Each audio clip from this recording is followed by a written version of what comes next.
আওয়ামী লীগ নয়, অদৃশ্য শক্তি দেশ শাসন করছে বলে দাবি করেছেন বিএনপি মহাসচিব মির্জা ফখরুল ইসলাম আলমগীর। আওয়ামী লীগ গোটা নির্বাচন ব্যবস্থাকে গিলে খেয়ে ভোটকে কৌতুকে পরিণত করেছে বলে অভিযোগ করেন তিনি। নয়াপল্টনের যুব সমাবেশে বিএনপি মহাসচিব বলেন, দ্রব্যমূল্য, গ্যাস, বিদ্যুৎ, তেলের মূল্য বৃদ্ধিতে ক্ষুব্ধ মানুষ ঘর ছেড়ে বেরিয়ে এলে আওয়ামী লীগের ক্ষমতার মসনদ গুড়িয়ে যাবে। রিপোর্ট মইনুল হাসানের। ভিশন এসি নিয়ে এলো মানিব্যাগ গ্যারান্টি অফার।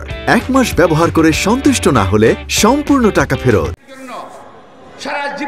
সরকার পতন আন্দোলনের ব্যর্থতা, মামলা, গ্রেফতারে বিপর্যস্ত দলের নেতাকর্মীদের আবারও রাজপথমুখী করার চেষ্টা করছে বিএনপি। কারাবন্দী নেতাদের মুক্তির দাবিতে নয়াপল্টন কেন্দ্রীয় কার্যালয়ের সামনে সমাবেশের আয়োজন করে জাতীয়তাবাদী যুবদল। দীর্ঘদিন পর রাজপথের কর্মসূচিতে অংশ নেন বিএনপি মহাসচিব মির্জা ফখরুল ইসলাম আলমগীর। দলের নীতি নির্ধারকরা অভিযোগ করেন, দুর্নীতি, লুটপাট, টাকা পাচারের পাশাপাশি নিত্যপণ্যের অস্বাভাবিক দাম বৃদ্ধি, বৈদেশিক ঋণ, ডলার সংকটের ফলে ভয়াবহ পরিস্থিতির মুখে বাংলাদেশ। তারা দেশ চালায় না, এক অদৃশ্য শক্তি দেশ চালাচ্ছে এবং যাদের নির্দেশে তারা আজকে বাংলাদেশে মানুষের অধিকারগুলোকে কেড়ে নিয়েছে। মির্জা ফখরুল বলেন, বিএনপির আন্দোলন থেমে যায়নি, জনগণকে সংগঠিত করে আবারও পূর্ণ শক্তি নিয়ে রাজপথে নামবে নেতাকর্মীরা।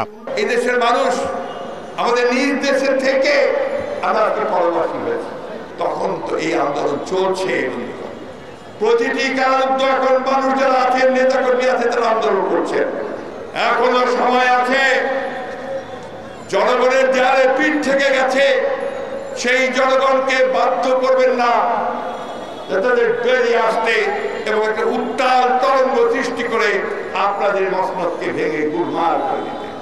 মির্জা ফখরুল বলেন, গত বছরের 28 অক্টোবর রাজধানীর শান্তিপূর্ণ সমাবেশে হামলা করে আওয়ামী লীগই তাদের হরতাল ডাকতে বাধ্য করেছিল। মইনুল হাসান, এটিএন বাংলা, ঢাকা।